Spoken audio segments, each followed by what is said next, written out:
Sebelum zuhur saya balik ke rumah itu, ketemulah dengan wanita itu. Diajaklah diming-iming sama dia. Ayo di sana enak tempatnya, di sana dikasih jajan, kasih mainan yang enak.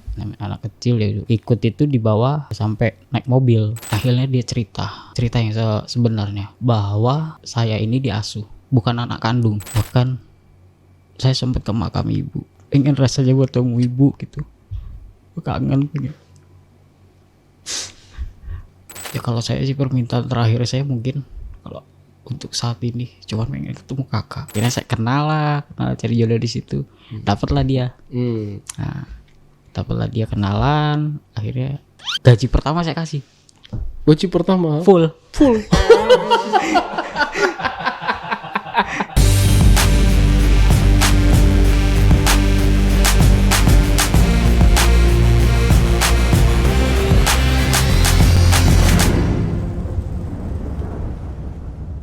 Assalamualaikum warahmatullahi wabarakatuh.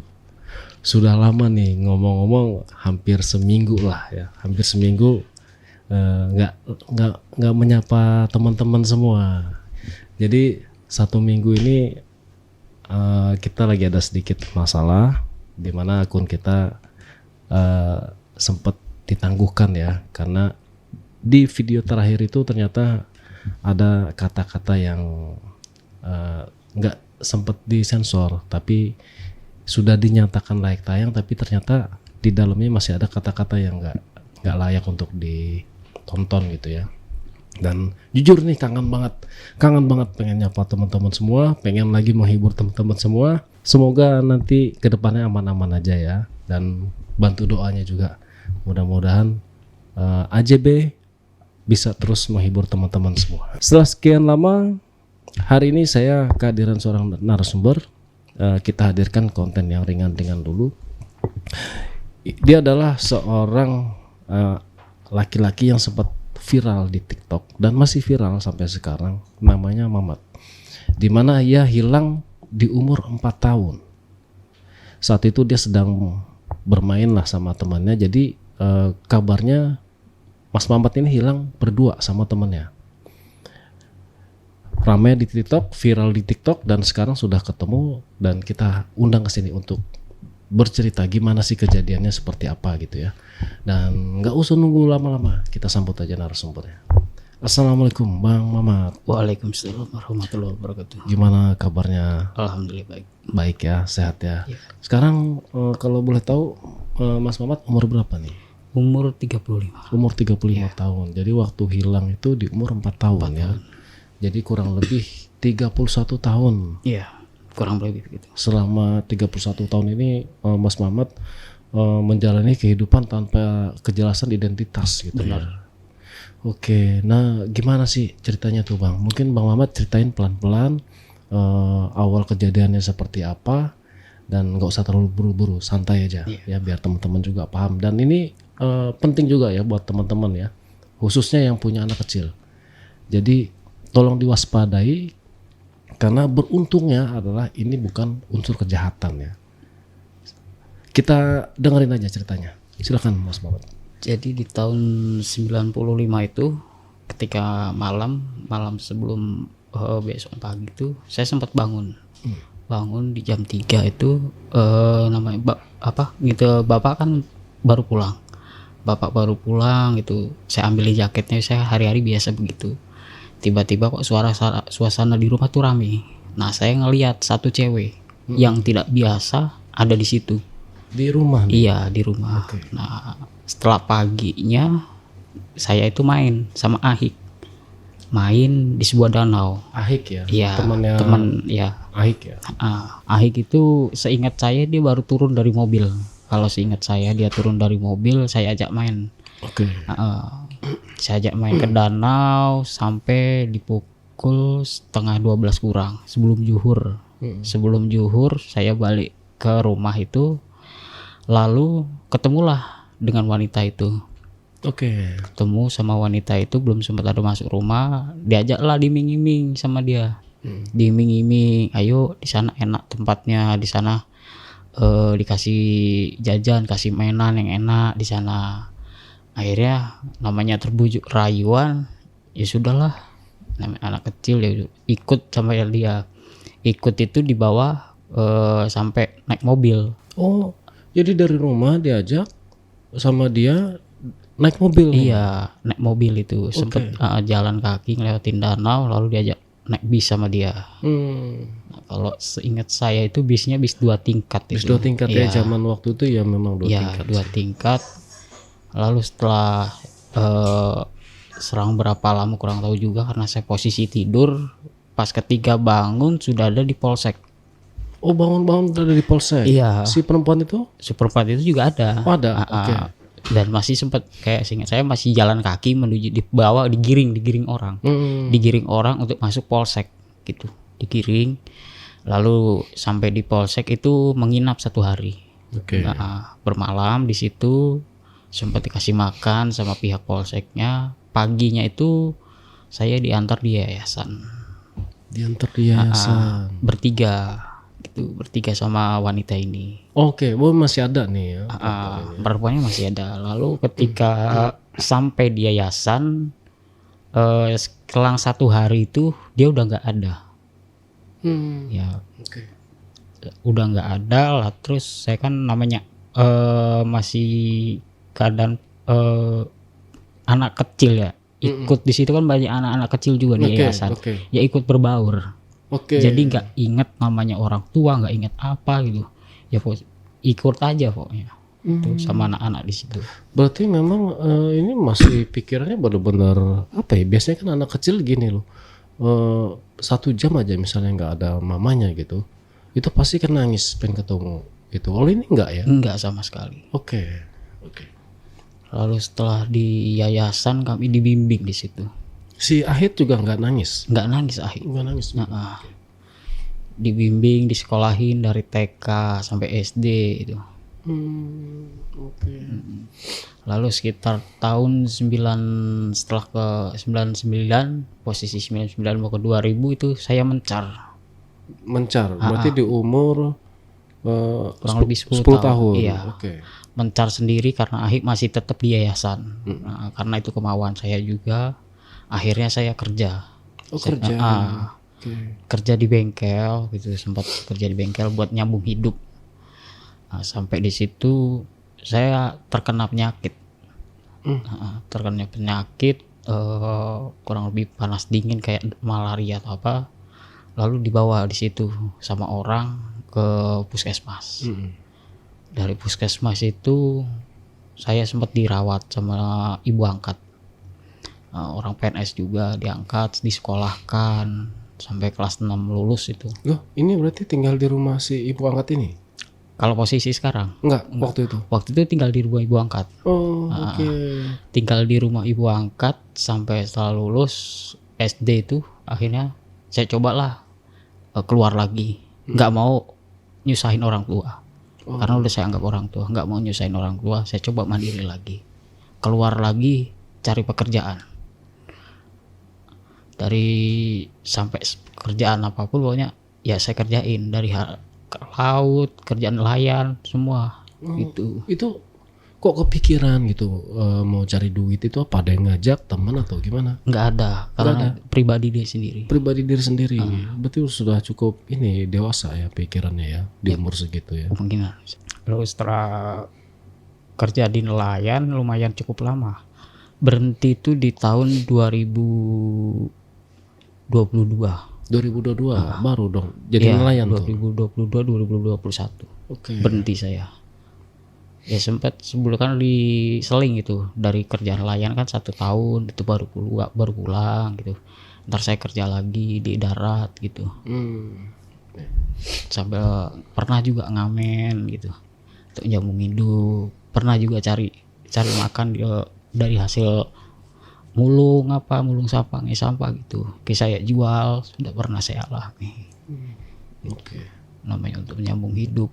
Karena saya pikir saya nggak tahu orang tua saya di mana. Nah itu belum kepikiran mau cari apa? Belum kepikiran ya. Belum sempat kepikiran itu. Cuman dari alang-alangan itu saya sempat mikir di mana orang tua saya. Gimana sih bentuk orang tua saya gitu. Saya pengen tahu gitu. keadaan orang tua saya seperti apa. Itu yang saya pengen cari tahu keadaan orang tua saya. Oke. Dan akhirnya kan ini viral nih. Iya. Itu gimana tuh? Kok bisa viral gitu? Bisa viralnya itu karena posisi saya waktu itu ada di Bali. Posisi saya tidak punya tidak berkomunikasi dengan Ahik. Setelah 8 tahun lalu sempat komunikasi, akhirnya saya putus kontak lagi 8 tahun lalu. Akhirnya dia coba DM saya.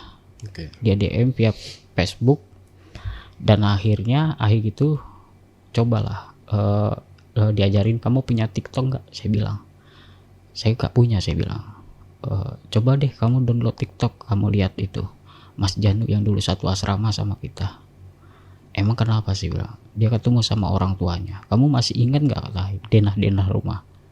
Oh, ini Mas Janu yang sempat viral juga ya? Iya, Oke. viral. Ini satu asrama ternyata? Satu asrama. Oke. Satu kamar juga. Lalu setelah itu saya coba download TikTok, saya lihat dulu. Saya lihat TikToknya. Akhirnya saya cobalah. Oke lah, saya bilang kita coba aja gitu. Kita coba apakah nanti Tuhan memberikan jawaban gitu. Sampai di mana nanti kita bisa bertemu gitu dengan keluarga gitu. Ya, akhirnya selama perjuangan hampir 1 bulan itu akhirnya dapat titik terang dari para netizen. FYP nih ya postingannya ya. Dapat titik terang itu karena sempat agak down saya juga. Sempat agak down karena sudah dikabari dari pihak keluarganya, sebenarnya dari keluarga juga, dari pihak pondok. Pihak pondok mengabari lewat teman-teman. Oke. Lewat bapak, kalau nggak salah Pak D-nya, kalau bahasa Jawa Pak D-nya. Pak D-nya dari Ahik ngobrol langsung naik di TikTok. Naik di komal saya. Akhirnya dia cerita yang sebenarnya, bahwa saya ini diasuh, bukan anak kandung. Oke, jadi waktu kecil pas hilang pun itu ternyata lagi diasuh. Iya, diasuh di pondok. Di pondok. Iya. Oke, itulah kenapa Mas Muhammad nggak kepikiran, kok nggak pengen ketemu sama orang tua. Iya. Itulah salah satu faktornya mungkin ya, karena memang ternyata dari kecil itu waktu hilang tuh memang tinggalnya di pondok. Ya, kemungkinan. Karena waktu masih kecil namanya pemikiran kan belum ada tahu itu pondok atau apa. Iya, paham. Oke. Dan si Pak D ini yang pengurus pondok? Bukan pengurus pondok. Saya kurang tahu juga apa dia di pondok itu bagian apa, saya kurang tahu. Kebetulan pas gitu kan ada adiknya Ahik itu Rido juga naik. Rido itu juga yang mengkonfirmasi. Jadi Rido ini menaik, ngobrol sebentar dengan para netizen juga. Akhirnya Pak D-nya langsung ngobrol. Di live TikTok itulah ketemu tuh ya. Ya, dia nanya langsung tentang saya. Ditanya lah santu, ini Ahmad gimana? Orang tuanya gimana? Langsung lah dijelasin. Gitu. Bahwa saya ini bukan anak asuh dari pondok. Akhirnya saya di situ sempat down. Sempet down, tidak mau, ibaratnya TikTok itu juga udah mau saya tutup karena sudah tahu kejelasannya, sudah tahu titik terangnya gitu. Akhirnya ya berkat para teman-teman juga udah bantu semangatin teman-teman netizen yang udah berjuang. Ya saya coba hidupkan kembali TikToknya. Apa yang terungkap memang waktu ini ngomongnya di live TikTok? Iya, di live TikTok, di live banyak penonton juga yang dengar. Siapa nih yang naik nih? Yang naik ini awalnya Rido, adik dari Ahik. Oke. Terus akhirnya yang mengungkapkan identitasnya Bang Mamat? Ya Pak D itu. Pak D-nya dari Ahik. Dia mengungkapkan secara detail bahwa Ahmad itu bukan anak kandung, itu dia anak asuh. Dan ketika pas akhirnya kita coba bertemu di Ponpes, disitulah saya juga merasa sedih. Merasa sedih karena bapak pun nggak tahu siapa, dan ibu pun nggak tahu, wajahnya pun masih seperti apa saya juga belum tahu hingga saat ini. Bahkan saya sempat ke makam ibu kemarin itu, ke makam ibu, mencari ibu, ingin rasanya bertemu ibu gitu, kangen pengen.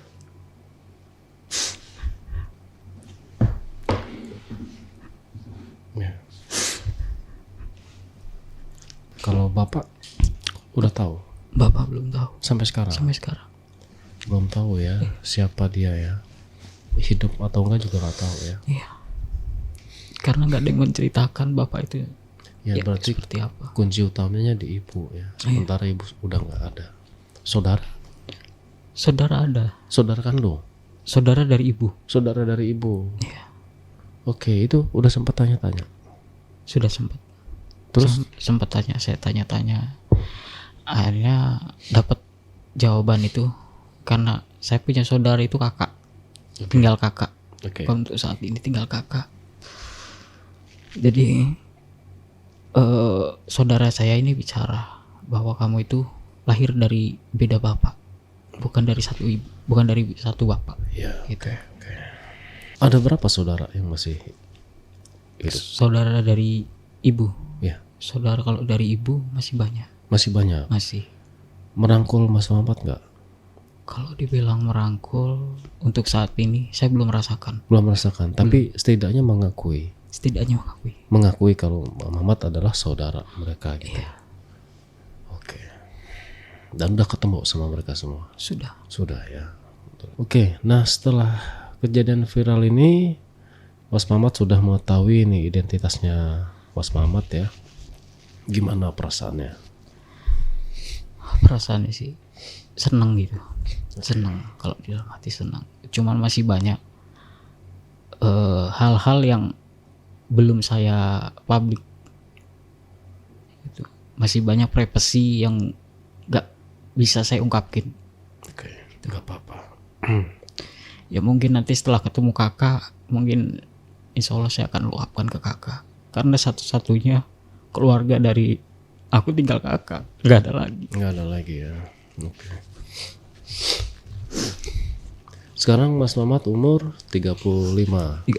Sudah berkeluarga? Belum.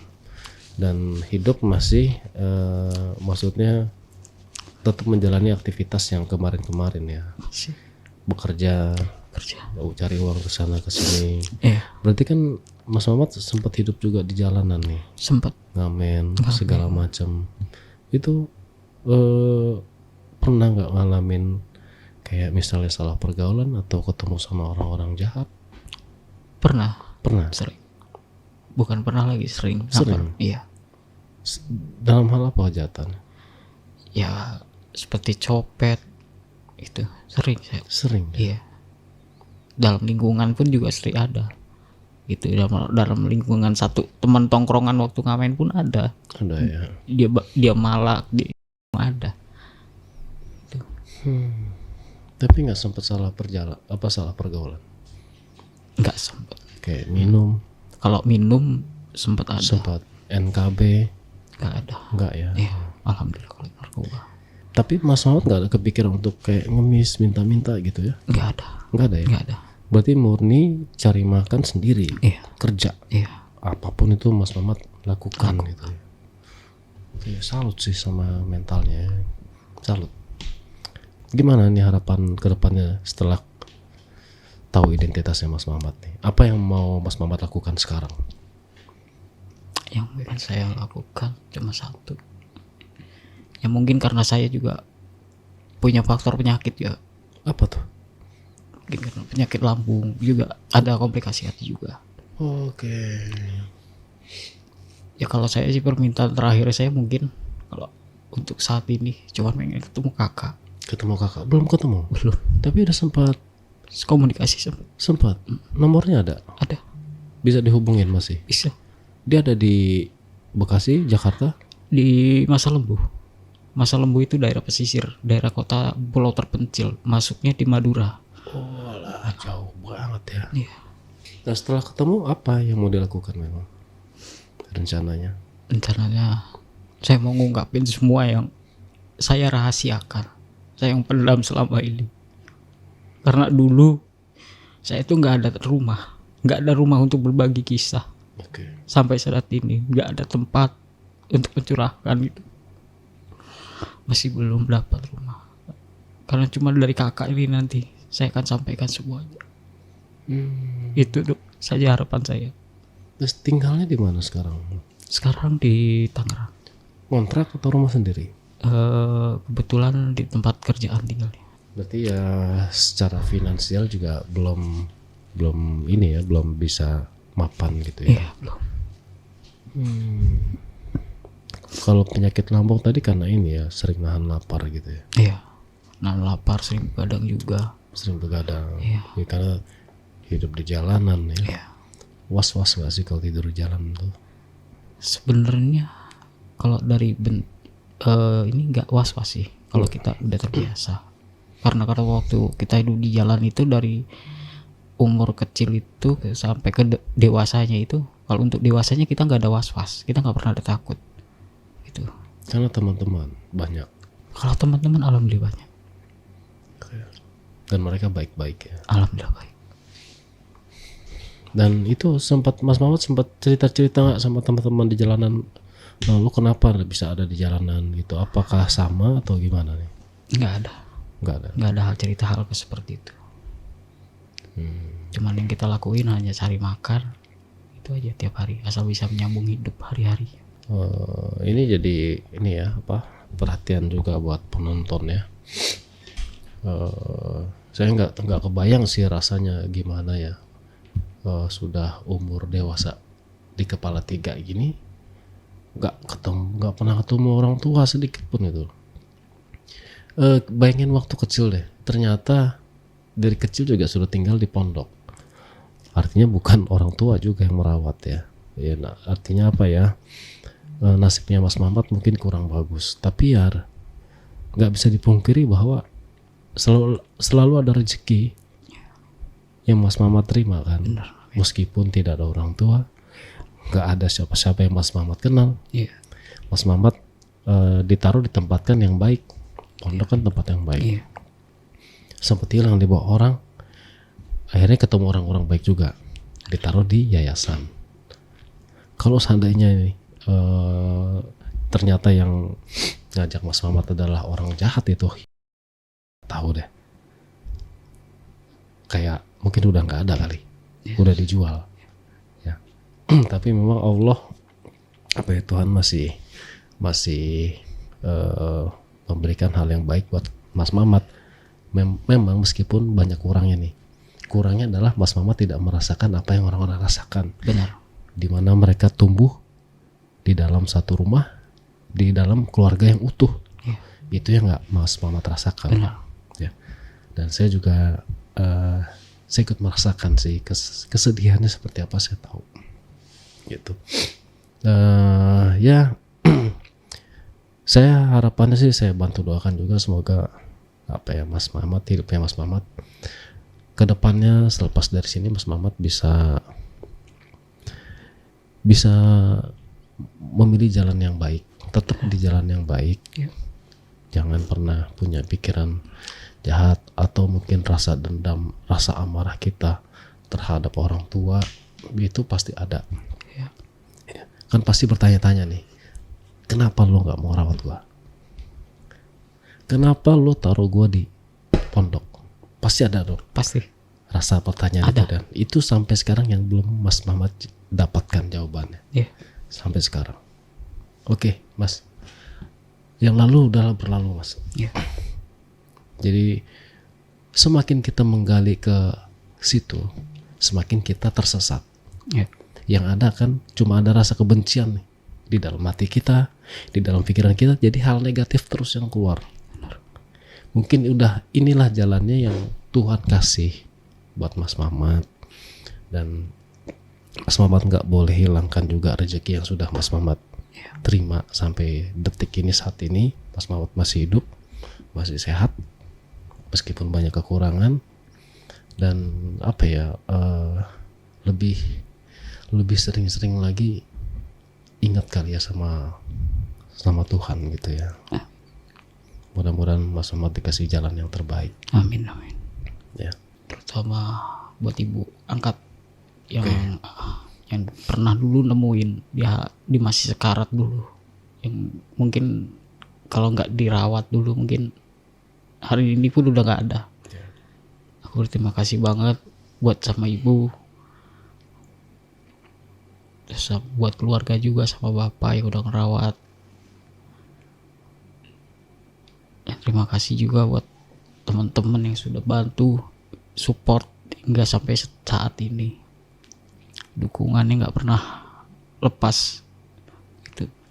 Terima kasih juga buat Bunda Riona gitu, buat Mas Sokani, buat Mas Mandala yang nggak pernah nyerah mereka sampai benar-benar bertemu aku dengan keluarga gitu. Kalau sama yang ibu angkat ini masih ada komunikasi? Alhamdulillah masih suka main. Kalau main kebetulan ya agak jarang, paling silaturahmi. Nggak pernah ya? Iya, hampir nggak pernah ya? Iya. Ya kalau bisa datangin lah Mas. Iya. Datangin. Mas Mamat boleh anggap dia orang tua juga. Iya.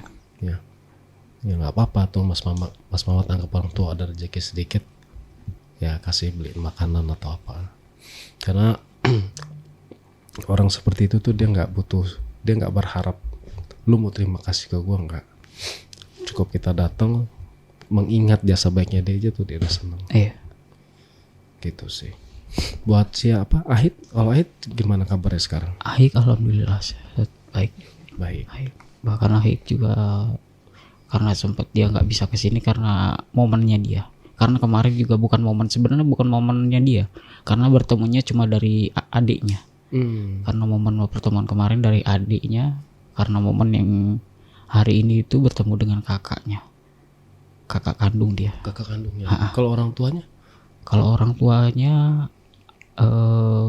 kurang tahu juga ya. Kalau almarhum kalau dengar dari pihak pondok itu bapaknya udah almarhum. Bapaknya udah almarhum. Iya. Di mana sih pondoknya itu, Mas? Pondoknya ini di Pekayon. Di Pekayon? Iya. Loh, di sini dong? Iya. Keluarganya? Keluarganya di sini semua. Di sini semua? Semua. Oke. Katanya kan Mas Mamat sempat bikin denah tuh ya? Iya. Itu denah seingat yang di kepala Mas Mamat aja tuh. Itu yang Mas Mamat, modal Mas Mamat tunjukin ke netizen itu. Iya. Awalnya dikira di mana itu? Awalnya dikira itu daerah Rio. Banyak yang sepil, coba Rio. Akhirnya kan saya suruh dapat libur kan. Saya suruh ambil libur, akhirnya dia ke sana cari nggak ketemu.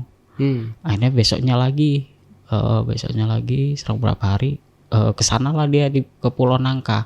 Ada yang bilang di dekat situ ada makam persis dengan belok-belokannya letaknya. Ada tempat buat balapan gitu. Akhirnya di cross check ke sana berdua dengan Mas Mandala. Berdua cross check di sana, itu di live streaming juga. Akhirnya nggak dapat jawaban. Ketika lagi di live streaming ini, Ahik kan berpisah dengan Mas Mandala. Ahik jalan ke kuburan, mungkin di situ dapat barokah juga sih. Okay. Ketika itu baru Ahik ke kuburan, dia live langsung disuruh turun sama Bunda Riona. Bunda Riona ini yang bantu. Dia ini siapa? Netizen? Iya, netizen yang bantu sampai saat ini. Karena ada DM-an yang penting. DM-an ada foto dia dengan almarhum bapak. Oh, oke. Lalu postingan itu di Facebook itu 14 tahun yang lalu. Postingan siapa nih? Postingan dari kakaknya. Kakaknya Ahid? Iya. 14 tahun yang lalu bikin postingan di Facebook. Mencari adiknya. Oke. Mencari adiknya, akhirnya ada salah satu netizen yang namanya kurang tahu siapa, akhirnya dia nge-up di komen, nge-up di komen bahwa ini orang ini mencari adiknya.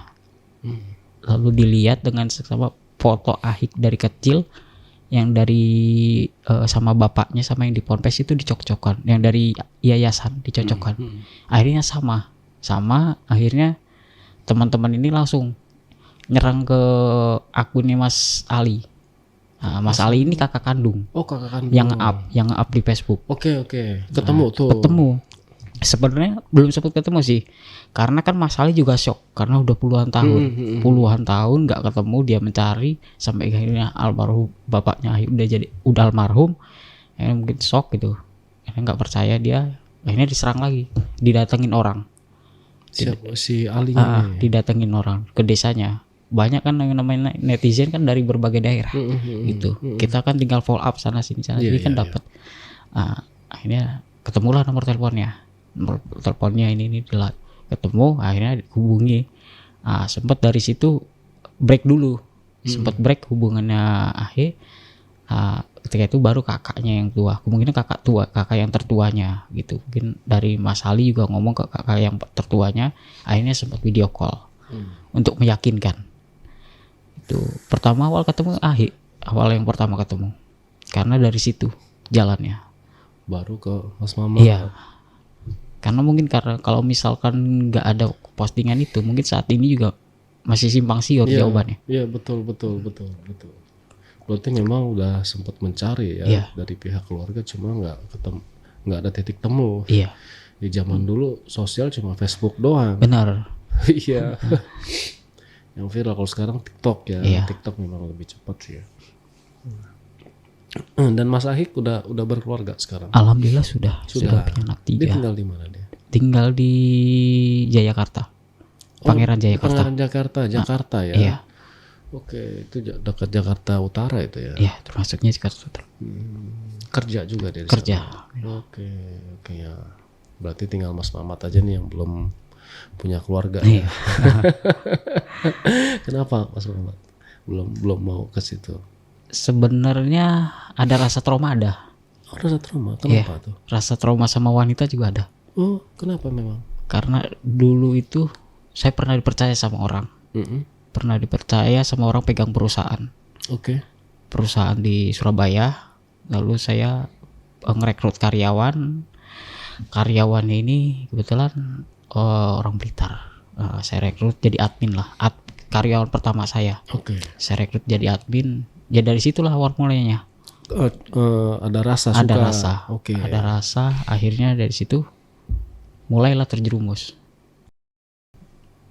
Dalam artian itu saya terlalu berhambur. Terlalu bucin ya. Iya. Jadi apapun yang dia minta, ya langsung saya kasih. Karena posisi uang juga ada. Bahkan itu bukan pengalaman pertama, bilang pengalaman kedua. Pengalaman kedua. Iya. Pengalaman kedua. Berarti Mas Mamat sempat hidupnya sempat di atas dong. Sempat, alhamdulillah. Dan ini gara-gara perempuan. Iya. Dulu saya juga alhamdulillah juga punya usaha dulu.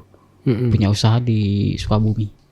Akhirnya karena terjerumus di lingkungan yang salah, akhirnya saya jatuh juga. Apa tuh lingkungan apa? Di lingkungan dunia gelap. Dunia malam ya? Dunia malam. Apa kayak karaoke itu. Akhirnya jatuh. Berapa lama? Cukup lama. Ya. Mungkin orang yang nggak bisa dipikir gitu.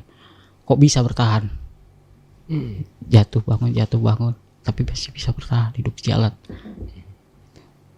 Sorry, saya flashback ke yang cerita pertama tuh, yang waktu dipercaya sama orang pegang perusahaan.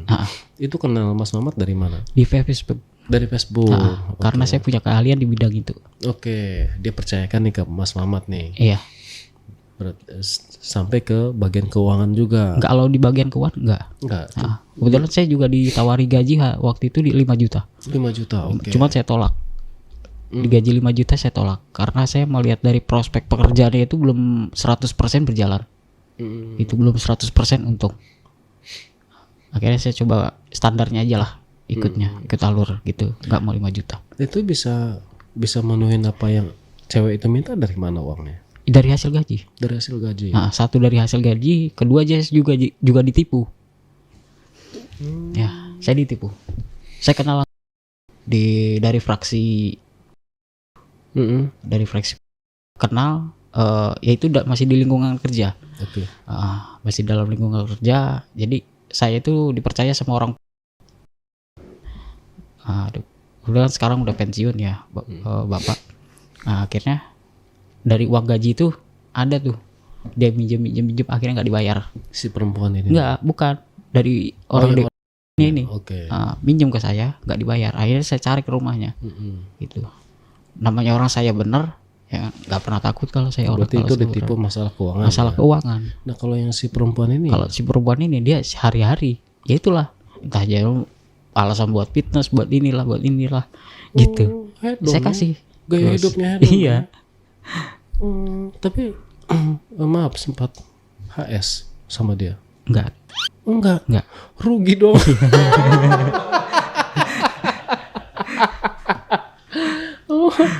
Jadi cuma kemakan sama kata-kata manis di sini perempuan ya. Nggak sempet ngapa-ngapain. Segitu bucinnya Mas Muhammad ya. Nah kalau yang perempuan kedua? Kalau yang perempuan kedua itu orang Subang. Orang Jawa Barat. Oke. Jadi waktu itu saya kerja di pabrikasi. Pertama kerja di bidang konstruksi. Oke, konstruksi. Jadi pertama itu kenal via online. Di zaman dulu belum ada yang namanya kita WA atau Facebook, belum ada dulu. BBM ya. Masih zaman BBM. Kita itu main siar ke radio. Oke. Di radio akhirnya saya kenal cari jodoh di situ. Dapatlah dia. Dapatlah dia, kenalan. Akhirnya gaji pertama saya kasih. Gaji pertama full. Okay. Sampai saya itu makan aja ngutang di workshop. Profesi perempuan ini apa? Dia masih dibilang sekolah enggak? Gitu. Nganggur aja. Nganggur di rumah. Okay. Tapi udah menyatakan pacaran gitu. Udah sempat ketemu orang tuanya. Saya nyamperin ke rumahnya waktu itu. Oke. Nah, gaji saya kasih kurang apa sih saya gitu kan. Akhirnya ya pas dapat omongan yang nggak enak dari dianya sendiri. Ketika waktu saya mau balik ke Jakarta, mau cari Jakarta, dia ngomong saya udah dijodohkan sama orang tua. Ing banget. Berapa lama tuh jalan sama dia, Mas? Jalan sama dia cuma 1 tahun sih. 1 tahun, tapi udah habis-habisan. Iya. Udah sempet HS? Belum, nggak ada sampai ke situnya, nggak ada. Rugi lagi dong. Aduh. Gagal nikah pun udah. Gagal nikah udah. Dari bapak waktu pas dulu kan, karena waktu ibu masih dinas di Tanjung Priok. Jadi bapak posisi di Bekasi, bapak saya calling. Yang orang kepercayaan ini ya? Enggak, ibu angkat. Ibu angkat. Dari ibu angkat kan ada bapak di rumah sama kakak angkat saya. Saya calling. Saya waktu itu masih kerja di Bogor. Oke. Di Bogor saya punya kenalan di situ. Saya kerja di Rongsok. Oke. Kerja di Rongsok. Ternyata malam-malam itu saya digedor sama kakaknya. Disangkanya saya udah pernah lama sama dia. Udah pernah lama, akhirnya digeruduk, hampir mau digerebek sama satu kampung. Ya coba saya datengin. Posisinya lagi berdua memang? Enggak. Posisinya enggak lagi berdua. Dia itu enggak tahu pergi kemana. Saya posisi lagi nunggu gudang. Oke. Lagi nunggu gudang. Kena fitnah lah nih. Akhirnya saya digeruduk situ. Dibawalah saya. Nah, akhirnya emang saya posisi juga pacaran sama dia. Posisi pacaran, akhirnya oke lah, saya nikahkan. Saya cuman punya dana sekian 5 juta. Saya bilang, saya punya dana 5 juta, gak bisa lebih, gak bisa kurang. Saya gitu kan. Nah, akhirnya si orang tuanya ini kan tinggal bapaknya. Dia setuju. Lalu saya pulang ke rumah bapak angkat saya minta restu. Saya ngomong sama bapak angkat, saya cuma minta udah restu, saya nggak butuh dana. Saya cuma minta itu aja. Sampai nangis saya sama bapak angkat saya. Pas datang ke sana silaturahmi kan ke rumah si perempuannya. Nah sudah gitu bapak pulang, dia dapat omongan yang nggak enak.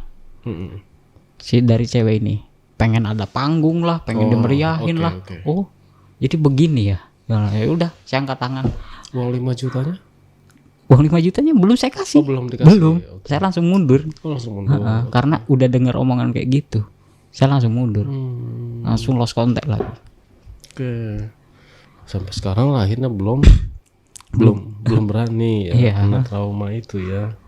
Ya gitulah ya Mas Muhammad, kalau jadi orang baik gitu ya memang lebih sering dimanfaatkan orang lain. Bahkan saya juga dulu pacaran sama orang Jawa. Jadi cewek ini belum pernah sama sekali ke Jakarta. Belum pernah. Jadi pas pertama dia dapat kerja di Jakarta itu bapaknya ini minta tolong. Karena kan udah tahu saya pacarnya. Mas, minta tolong dong anterin anak saya ke Jakarta untuk nemuin majikannya. Oke lah, saya bilang. Karena saya juga kerjaan itu kan freelance waktu di Jawa. Nah, saya anterin. Nah, saya juga lupa ngomong.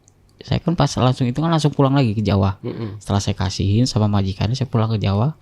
Saya lupa ngomong sama bapaknya bahwa anaknya sudah diserahkan ke majikannya. Nah, setelah saya dapat kabar dari tetangganya bahwa pacar saya ini udah di rumah setelah seminggu. Di rumah? Sudah di rumahnya lagi. Oh, balik lagi? Iya, balik lagi. Pas saya samperin, saya langsung dihina. Sama bapaknya. Saya dituduh. Dituduh disangka anaknya. Loh, anaknya nggak ngomong memang? Anaknya nggak ada ngomong, anaknya nggak berani keluar. Jadi Mas Mamat antar dia sampai ketemu majikan. Iya. Mas Mamat pulang nih. Langsung pulang. Tahu-tahu ada kabar dia udah balik lagi ke rumahnya. Udah balik lagi ke rumahnya. Mas Mamat yang dimaki-maki. Iya, dimaki-maki, disangka anaknya.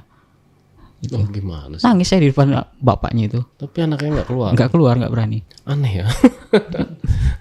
Lalu bilang ke wanita itu trauma, ya benar-benar trauma saya. Trauma ya.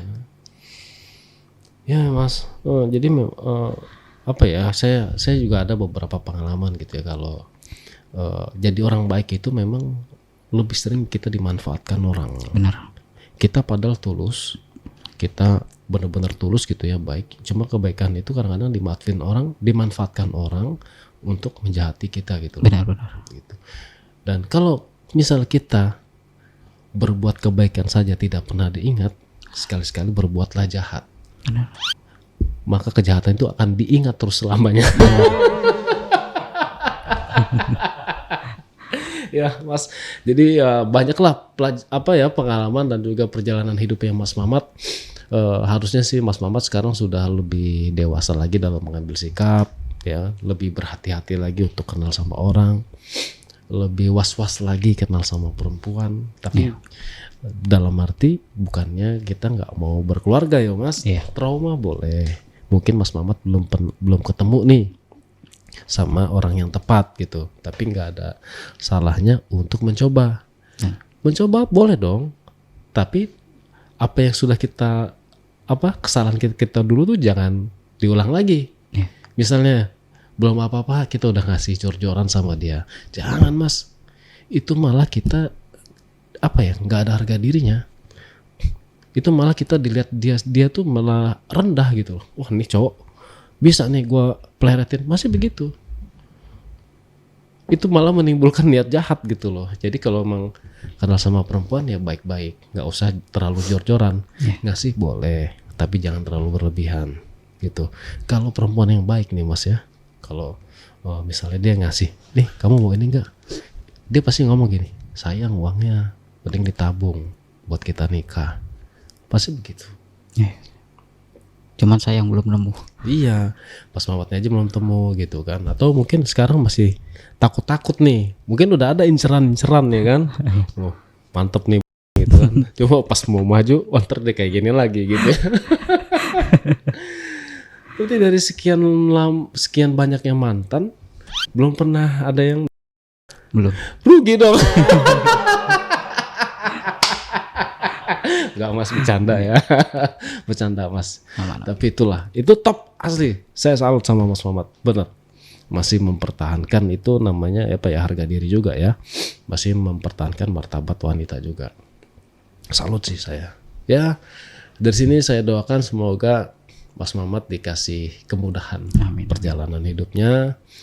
Jangan buang jauh-jauh rasa amarah, rasa benci, buang jauh-jauh.